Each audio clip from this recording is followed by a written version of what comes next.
Last मुझे 1 year और 6 month हो गए हैं। मैं एसएससी सीजीएल की तैयारी प्रिपरेशन कर रहा हूँ यहाँ से। मेरा एक पर्पज़ था कि मैं दिल्ली मुखर्जी नगर जाऊँ और वहाँ से अपने आप को बेक करूँ और अच्छा प्रिपेयर करूँ, एसएससी सीजीएल की कोचिंग अपना स्टार्टअप ओपन करूँ। सरकारी नौकरी से थोड़ी समाज में इज्जत मिलती है। सरकारी नौकरी में बहुत सारी सुविधाएं हैं। बाकी यहाँ कुछ बंदे ऐसे भी हैं कि मज़े लेने वाले होते हैं, लड़कीबाजी करते हैं, ऐश करते हैं। बाकी अगर जो मेहनत करेगा वो सक्सेस पाएगा।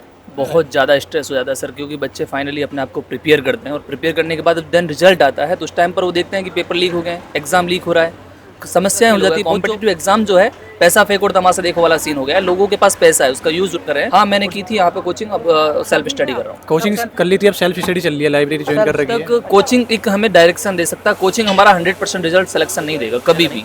जब तक हम उन चीज़ों को सेल्फ प्रैक्टिकल नहीं करेंगे तब तक हमारा उस सक्सेस की तरफ नहीं जाएंगे, ना हमारा रिजल्ट बन पाएगा कभी भी। इसलिए सेल्फ स्टडी बहुत ज़रूरी है। नमस्कार, मैं सचिन कुमार, आप देख रहे हैं न्यूज़ ट्यूब भारत।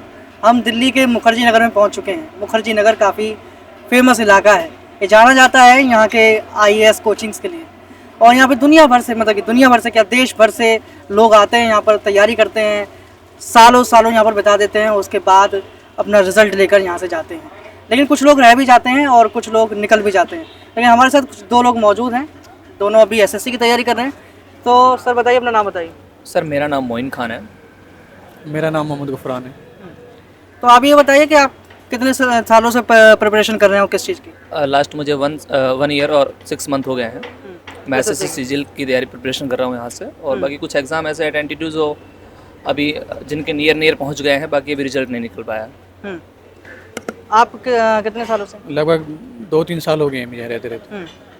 तो मतलब जैसे आप लोग यहाँ पर आए, एसएससी की तैयारी आप कर रहे हैं, इससे पहले आपने क्या कर रखा है? ग्रेजुएशन में क्या करा था? ग्रेजुएशन मैंने जामिया मिलिया इस्लामिया न्यू दिल्ली से बीकॉम किया है। जामिया से करी आप? जी। बीकॉम। आपने? मैंने बीएससी किया है राजस्थान से, मत्स्य यूनिवर्सिटी से। हाँ, कौन सी यूनिवर्सिटी से? मत्स्य यूनिवर्सिटी से। अच्छा, मत्स्य। तो ये बताइए कि ये एसएससी करने का जो, मतलब एक सरकारी नौकरी लेने का जो होता है, तो ये आपके मन में कभी आया कि भाई नहीं, एसएससी करना है, सरकारी नौकरी लेनी है, सर, और बाकी जो और चीज़ें हैं उनकी तरफ क्यों आप नहीं गए? सर, मेरा पर्पज़ क्या है कि मैं जो है टीचिंग बैकग्राउंड से बिलोंग करता हूँ। मैं 12th क्लास के बाद मैं अपना आपको पढ़ाने की ओर खींच के ले गया था। तो मेरा एक पर्पज़ था कि लेते थे दूसरे बच्चों की। हाँ, मेरा एक पर्पज़ था कि मैं दिल्ली मुखर्जी नगर जाऊँ और वहाँ से अपने आप को बेक करूँ और अच्छा प्रिपेयर करूँ, ऐसे सीजीएल की कोचिंग अपना स्टार्टअप ओपन करूँ, पढ़ाऊँ वहाँ से। ये सब मेरा पर्पज़ था। और मैथमेटिक्स मतलब आप ये चाहते थे कि मतलब आप एसएससी सीजीएल क्लियर करके आप फिर वहाँ से मतलब इस्तीफा देकर दोबारा यहाँ पे पढ़ाना शुरू कर दें? हाँ, ये चाहते हैं? हाँ। आपका क्या प्लान? प्लान तो यही था, सरकारी नौकरी से थोड़ी समाज में इज्जत मिलती है और अपने भी कुछ सपने होते हैं जो प्राइवेट जॉब पे नहीं कर पाते। सरकारी नौकरी में बहुत सारी सुविधाएं मिलती हैं। आपने कहा कि सरकारी नौकरी में बहुत सारी सुविधाएं मिलती हैं, जैसे इतने सारे लोग एक तरफ इकट्ठे हो रखे हैं, सरकारी नौकरियों की तरफ इतने सारे लोगों का रुझाव है, और एक तरह से ये कह सकते हैं कि सीटें तो बहुत कम है लेकिन एस्पिरेंट्स बहुत ज़्यादा हैं। तो आपको क्या लगता है कि आपका मतलब कितने प्रतिशत चांस है इसमें? चांस तो ये है कि अगर कोई मेहनत करेगा तो ज़रूर सक्सेस होएगा। बाकी तो अपनी मेहनत के ऊपर बात है, कौन कितना स्ट्रगल करता है, कितनी मेहनत करता है। बाकी यहाँ कुछ बंदे ऐसे भी हैं कि मज़े लेने वाले होते हैं, लड़कीबाजी करते हैं, ऐश करते हैं। बाकी अगर जो मेहनत करेगा वो सक्सेस पाएगा, चाहे वो कोई भी हो।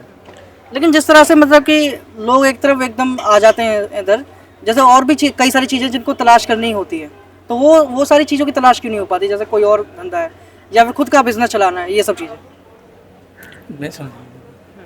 मैं ये कह रहा हूँ कि जैसे सरकारी नौकरी की तरफ ना जाकर जैसे खुद के जो स्टार्टअप्स होते हैं, ये सब चलाना, ये सब बेहतर नहीं है? बस इसके बारे में अपनी सोच है, अपनी समझ है, जिसको जो अच्छा लगता होगा वो। अच्छा, जिस तरह से ये सरकारी नौकरियों का ये चलन है और जिस तरह से ये एंटी करवाता है और इसमें बाद में पता चलता है कभी पेपर लीक हो गया, कभी कुछ लीक हो गया, तो इससे जो छात्र जो प्रिपरेशन कर रहे हैं उनके मानसिक तनाव कितना पड़ता है? बहुत ज़्यादा स्ट्रेस हो जाता है सर, क्योंकि बच्चे फाइनली अपने आप को प्रिपेयर करते हैं और प्रिपेयर करने के बाद देन रिजल्ट आता है तो उस टाइम पर वो देखते हैं कि पेपर लीक हो गए, एग्जाम लीक हो रहा है, समस्याएं हो जाती है। बहुत जो पढ़ने वाला स्टूडेंट्स होता है वो रह जाता है। और पैसे, आजकल ही पैसे का खेल हो गया। कॉम्पिटिटिव एग्जाम जो है पैसा फेंक और तमाशा देखो वाला सीन हो गया है। लोगों के पास पैसा है, उसका यूज करें, और जो पढ़ने वाले सारे बच्चे हैं वो रह जा रहे हैं। जिस तरह से एनटीए में ये हुआ कि 67 लोग फर्स्ट रैंक पर आए और 720 में 720 अंक उन्होंने अर्जित करे नीट में, तो मतलब ऐसा कैसे हो गया कि मतलब एक ही सेंटर के वो लोग थे? सर देखो, अगर कहें कि 720 आउट ऑफ 720 आना ये कुछ ज़्यादा बड़ी बात नहीं, लेकिन इतने बच्चों के आना, एक ही सेंटर से आना, ये सोचने वाली एक बात है। और इस जैसे पे 720 अंक भी लाना बड़ा मुश्किल था। जैसे आप पिछले साल मतलब रिकॉर्ड उठा के देखेंगे तो ज़्यादा 2-3 लोगों के आते थे 720 में 720 अंक, यहाँ पे इस बार 67 आए। तो ऐसा हो गया क्या कि पेपर बहुत आसान आ गया? इस बार का जो पेपर है वो सर इतना लेवल का नहीं रहा है, क्योंकि बच्चों के मैक्सिमम मार्क्स खूब अच्छे गेन किए हैं बच्चों। जैसे ये आशंका जताई जा रही है कि पेपर लीक हुआ था, तो कहीं ऐसा नहीं है कि इन बच्चों को वो पेपर दिया गया जिसकी वजह से इनके मार्क्स बढ़ गए? अपन सोच सकते हैं, लेकिन जब सेंटर से इतने इतने बच्चे क्वालिफाई करते हैं तो ऑब्वियसली एक बात समझ में आनी चाहिए कि भाई जो सेंटर्स तो लीक नहीं हुआ है, पेपर लीक होने की बात तो नहीं है, सेंटर्स तो लीक नहीं हुआ है। जिस तरह से ये क्या कहते हैं कोचिंग्स का ये धंधा चलता है, इतना पावर मिल जाता है इनको, इतना पैसा इनके पास आता है, तो आपको नहीं लगता है कहीं ना कहीं इनका भी हाथ हो सकता है पेपर लीक वगैरह? हो सकता है सर, क्योंकि कोचिंग कह नहीं सकते हैं कि भाई कोचिंग इंस्टीट्यूट वाले की कुछ भी कर सकते हैं इस पैसे के लिए, इनको जो करना पड़ता है वो सब लाइक जैसे ये लोग एडवर्टाइजमेंट करते हैं कि भाई हमारा यहाँ से हमारे बच्चा ने ये करा, हमारे बच्चे ने ये क्लियर कर लिया, IAS का ये क्लियर कर लिया, उसमें वो ये नहीं बताते कोर्स कौन सा ले रखा था, तो भाई उन्होंने टेस्ट सीरीज ली थी या फिर तुमसे इंटरव्यू लिया था, ये नहीं बताते हैं, खाली ये छाप देते हैं कि भाई हमारे इंस्टीट्यूट से इसने क्लियर करा है। आजकल सर देखो ना, कहीं भी आप चले जाओ, चाहे वो एक स्टूडेंट्स होता है, उसे नंबर ऑफ कोचिंग्स लगातार उसके पैम्पलेट और एडवर्टाइजमेंट करती हैं उसके साथ में जाकर के। क्यों ऐसा होता है? क्योंकि वो अपने आप को रिप्रेजेंट करती हैं। इससे जो बच्चे होते हैं जहाँ सही कंटेंट मिलता है वहाँ भी नहीं पहुँच पाते हैं। वो क्या करते हैं, पैसे देते हैं, बच्चों को हायर कर लेते हैं और उससे 2-4 बातें निकलवा देते हैं, वो अपनी कोचिंग का एडवर्टाइजमेंट करने आप का। कोचिंग कर रहे हैं? हाँ, मैंने की थी यहाँ पे कोचिंग, अब सेल्फ स्टडी कर रहा हूँ। अब सेल्फ स्टडी करें, पहले कहाँ पे कोचिंग करी? मैंने SS भारती सर से मैथमेटिक्स पढ़ी थी और बस नीतू सिंह से इंग्लिश में पढ़ रहा था। कितने आपका मतलब बजट कितना रहता था?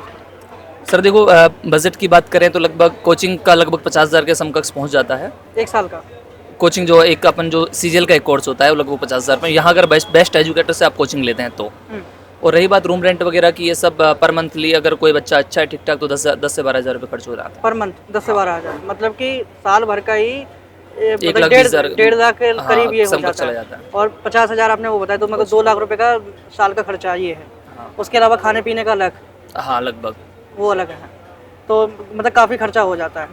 तो ये बताइए कि मतलब आपकी इतनी फाइनेंशियल कंडीशन है कि मतलब आप ये बर्डन सह सकें या फिर अपने माँ बाप की?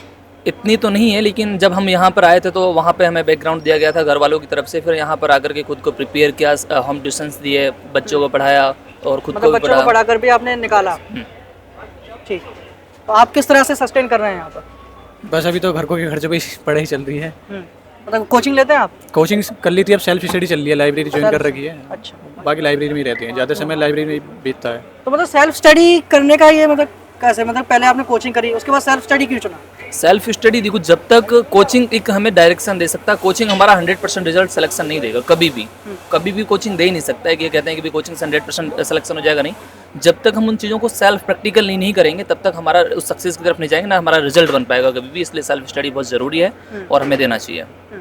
तो मतलब आप ये इस चीज़ को मानते हैं कोचिंग की अहमियत है अपने? हाँ, बस एक डायरेक्शन देने का काम करती है कोचिंग, जो है बच्चों को बताती है कि आप कंटेंट है इसको आप यूटिलाइज करो, और फिर अपने को खुद से छाट कर निकालना पड़ता है कि हमें क्या करना है, क्या उसका यूटिलाइज होगा। तो मतलब कोचिंग की जो भूमिका है वो दिशा देने की। हाँ।